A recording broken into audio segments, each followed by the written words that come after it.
Olá, muito boa noite para você, telespectador da Rede Vida, no ar, um frente a frente, direto dos estúdios da nossa TV em Brasília. E hoje nós vamos discutir aqui o empreendedorismo e também as saídas para a economia, para a geração de empregos. Essa semana teve aqui em Brasília uma reunião da Frente Parlamentar do Empreendedorismo com um grupo de empresários justamente para isso, de tentar discutir o que ainda dá para fazer nesse governo em termos de economia para você conseguir aí recuperar a economia brasileira, levar essa retomada adiante e gerar empregos. E quem coordenou essa reunião foi justamente o coordenador técnico da Frente Parlamentar do Empreendedorismo, João Henrique Rummel, que é o nosso entrevistado desta noite. Muito obrigada por ter aceito o nosso convite. Bem-vindo ao Frente a Frente. Obrigado pela oportunidade de estar aqui mais uma vez, podendo discutir esse importante assunto para a sociedade brasileira. Pois é, e além disso, nós vamos discutir também aqui essa mudança aí, esse completo cenário, completo ainda não, porque isso só vai ficar pronto lá em abril, o cenário da largada da eleição presidencial. Hoje, Sérgio Moro se filiou ao Podemos, colocando aí a Lava Jato como pauta da campanha de 2022 para constrangimento tanto de Lula quanto de Bolsonaro, que vai se filiar ao PL. Muito assunto na política, né, Zé Maria? Muito boa assunto. Noite. Pois é, muito boa noite. Boa noite, doutor João Henrique. A política está entrando nos seus eixos, né? Finalmente, o Sérgio Moro assina uma ficha de filiação partidária e coloca ali o programa de governo, que é mais ou menos como canja de galinha. Se não der certo, errado também não dá, não faz mal. Essa proposta dele, a linha de raciocínio de Sérgio Moro, poderia estar na boca de qualquer candidato. É preciso agora conhecer quem é o Sérgio Moro, que é político, né? Além disso, tem a decisão no Congresso Nacional da emenda constitucional que possibilita o lançamento pelo presidente Jair Bolsonaro do Auxílio Brasil. Isso é muito importante. Esse projeto de emenda à Constituição, ele escalona o pagamento dos precatórios e também abre a possibilidade de gastar além do teto. 90 bilhões de reais nas mãos do governo e aliados. Dá para fazer campanha, né? Mas esse é o objetivo. Pois é, eu queria iniciar aqui, doutor João Henrique, sobre esse relacionamento. Como é que é o relacionamento do governo do presidente Jair Bolsonaro com setores da economia, representações, como o empreendedorismo, como as frentes parlamentares, como é essa relação hoje do governo com os setores? Olha só, o governo Bolsonaro, ele começou com um discurso muito bonito para esse segmento e esse trabalho das frentes parlamentares. Isso. Onde ele falava que gostaria... Ele queria dialogar com esse setor. Ele queria dialogar com esses setores e eu acho que faltou um pouco mais de preparo para fazer esse trabalho, porque a democracia, esse trabalho, ele é feito muito para a democracia, porque é o seguinte, a democracia, na minha opinião, ela é feita através do debate, tanto que parlamento chama parlamento porque a gente tem que falar, a gente tem que conversar. E a democracia é a participação efetiva dos segmentos na levada dos seus problemas para dividir com a sociedade a responsabilidade da solução. Então, todo mundo tem que ser cúmplice na solução do processo para que a gente possa fazer isso.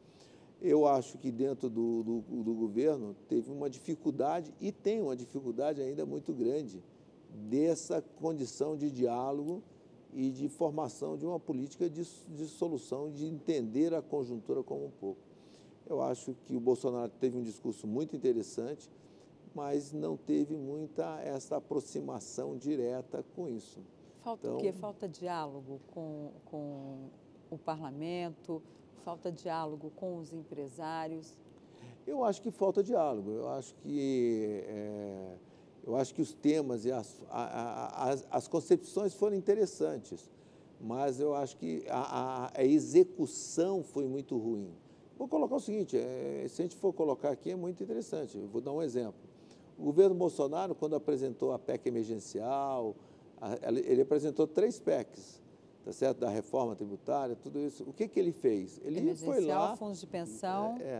e eu não lembro a outra. O que ele fez? Ele foi e conversou com o Congresso do Congresso apresentar, inclusive começando pelo Senado, e não pela Câmara, como teria que ser o trâmite. Mas faltou o quê? O acompanhamento, o debate com a sociedade, a demonstração de que aquilo era importante mesmo, não por pressão, mas por convencimento. Então, eu acho que falta um pouquinho disso. Eu vou fazer um comentário sobre o governo Bolsonaro. É o seguinte, eu acho que uma das características do Bolsonaro é a facilidade dele falar com a sociedade. O grande problema é que ele fala o que ele quer. Comunicação direta. Né? A comunicação direta. Será que ele não poderia estar explicando cada projeto que ele coloca lá, nas lives dele de quinta-feira? Tá certo? Vamos colocar aquele... Por que nós estamos aí com a PEC do precatório? Cadê a comunicação dele explicando o que é a PEC e por que é a importância da PEC dentro desse processo, não só pelo auxílio, até para explicar o que é o teto e qual a importância João, do mas teto. O senhor faz uma reclamação ali exatamente da presença do governo nesses debates no Congresso Nacional. Mas é um governo liberal, né? Ou o senhor acha que não? Não, eu acho que é um governo liberal. Eu coloco o seguinte... É que a estratégia dele é diferente. Ele aposta que o Congresso faça o que quiser e o governo faz também lá os vetos. E ele faz esse diálogo. Eu acho que é um governo liberal, que faz muita coisa. Eu acho que a parte administrativa, a parte infralegal, ela melhorou bastante.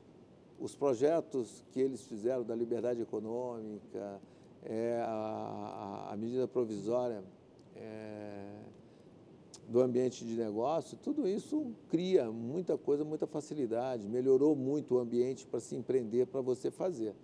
Agora, isso precisa acontecer, isso não é só o discurso e não aprovar a lei, é o que eu estou falando, não apresenta eu apresentar o projeto, eu tenho que discutir o projeto, eu tenho que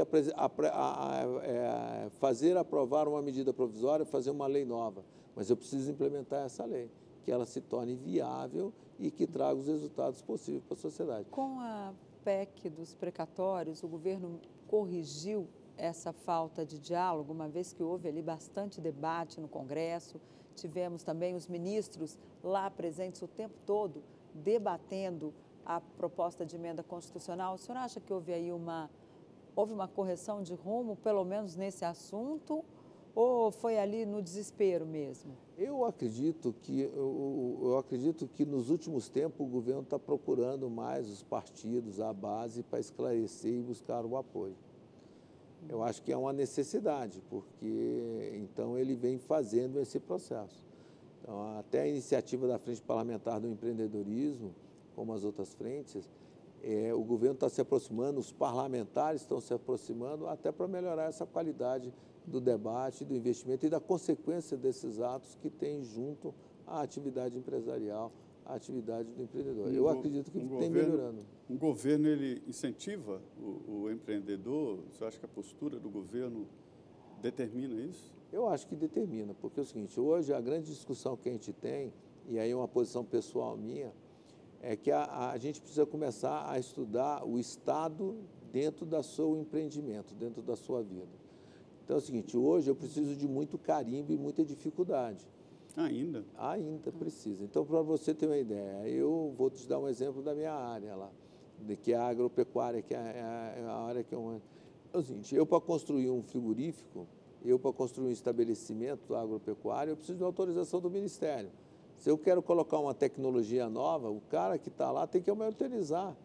Eu não tenho a minha responsabilidade para esse processo. Então, o Estado ainda dificulta com isso. Eu preciso de muito carimbo, muita atividade, muita autorização, tá certo? E no qual essas autorizações, tá certo? Que vem do passado, que vem de uma cultura que se tinha antigamente, né?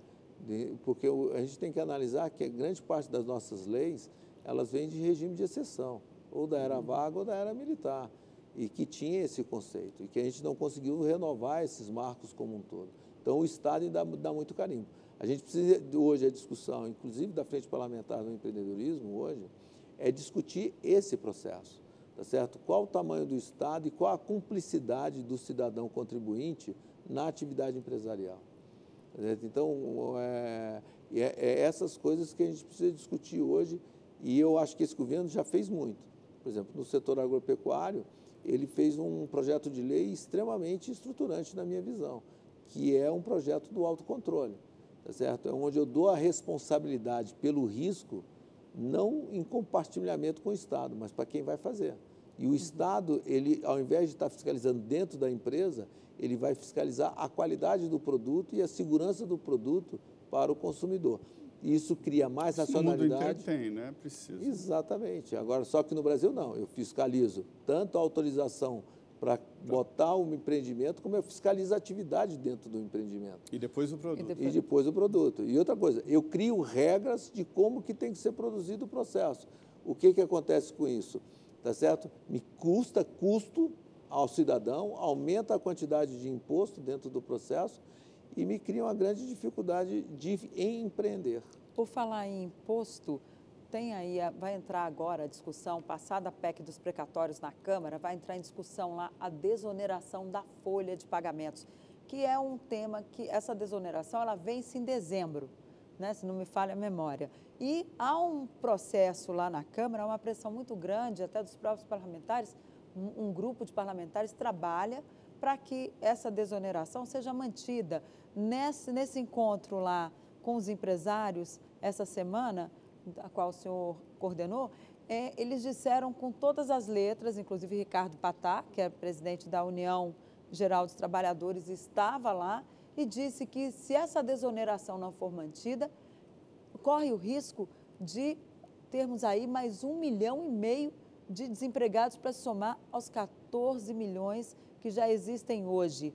Como é que isso está sendo trabalhado? O senhor acha que essa proposta tem condições de ser aprovada, essa continuidade da desoneração? Olha só, a intenção da gente do seminário é exatamente fazer isso, é levar esse debate para dentro do Congresso e as pessoas entenderem o que está acontecendo com a oneração da folha. Só para você ter uma ideia, se a gente for dar uma olhada hoje na capacidade de força de trabalho no Brasil, é em torno de 100 milhões de pessoas.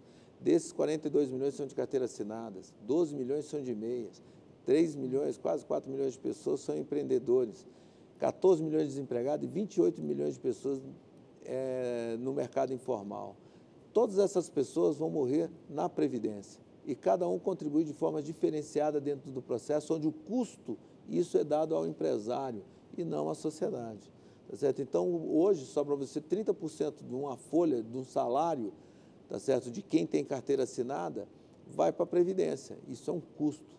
Isso é uma coisa que vai para o preço direto, diminui a nossa competitividade no externo, no nosso produto final que tem lá fora e que desestimula a pessoa a contratar, contratar novos funcionários, ou dificulta o risco desse processo. E hoje as pessoas estão optando. Você vê, em menos de 4 anos, nós temos aí 12 milhões de MEIs, que são uma forma alternativa de você contratar as pessoas. E a tendência é aumentar. E outra coisa, nós vamos aumentar o déficit da Previdência. Essas pessoas todas vão aposentar e não estão pagando. Então, é o seguinte, nós temos que enfrentar esse debate. Paga, o MEI paga, né? Mas R$60, enquanto se o mesmo salário que eu pago para ele, tá certo, eu vou ter que pagar, por exemplo, uma pessoa que hoje na MEI paga R$2.000 por mês, ela paga 60 centavos para a Previdência, R$60 para a Previdência, enquanto de R$2.000 paga R$200 para a Previdência. E esse rombo, como é que vai fazer? Agora, é interessante o que o senhor fala aí, então o senhor é contra esse processo de desoneração da folha. Não, eu sou a favor da desoneração. Mas a desoneração da folha, ela atinge setores específicos, quer dizer, não. Aumenta a desigualdade. A nossa discussão que a gente fez ontem não é para desonerar 17 setores, é para desonerar a folha. Então, todos os setores hoje, geral, tá certo? Não é criar privilégios para o setor A, B ou C. Unificar. É unificar. Nós temos um problema estrutural. A folha é cara. Isso, olha só, se eu tenho uma folha de pagamento que representa 20% a 25%, tá certo? Eu tenho um aumento de custo do meu produto, do meu serviço, de 6%, de 7%, 7,5%. Tá certo? Então, o que eu quero falar para vocês... Quem paga isso? Que não, quem paga é o produto. Olha só, é o consumidor. É o consumidor, que diminui a nossa competitividade até para exportar, que fica 6%, 7% mais caro dentro desse processo. Agora, tem que compensar também isso na arrecadação da União, né? Porque a questão fiscal já está problemática. Se começar a desonerar todo mundo, como é que fica? Essa é a proposta que foi feita no seminário. Olha só, nós temos que ter responsabilidade, nós temos que discutir seriamente como que a gente vai fazer isso. Se eu tenho uma contribuição, eu tenho um custo hoje da Previdência que tem que ser pago, a gente tem que fazer uma forma de aumentar a quantidade de trabalho e arranjar soluções, tá certo, para que possa ser pago esse processo sem onerar o produto final de uma forma competente. E outra coisa, a gente tem que pensar que hoje segmentos da sociedade estão pagando essa conta e não a sociedade como um todo. A pergunta que eu faço para você, quem está no mercado informal, quem está nisso, está contribuindo para a Previdência? Por que isso é só um segmento que paga a Previdência? Como é que a gente uniformiza isso para que a gente possa realmente distribuir a responsabilidade com toda a sociedade? Porque só uma parte da sociedade tem que pagar isso e dificultar o mais importante, que é a geração de emprego.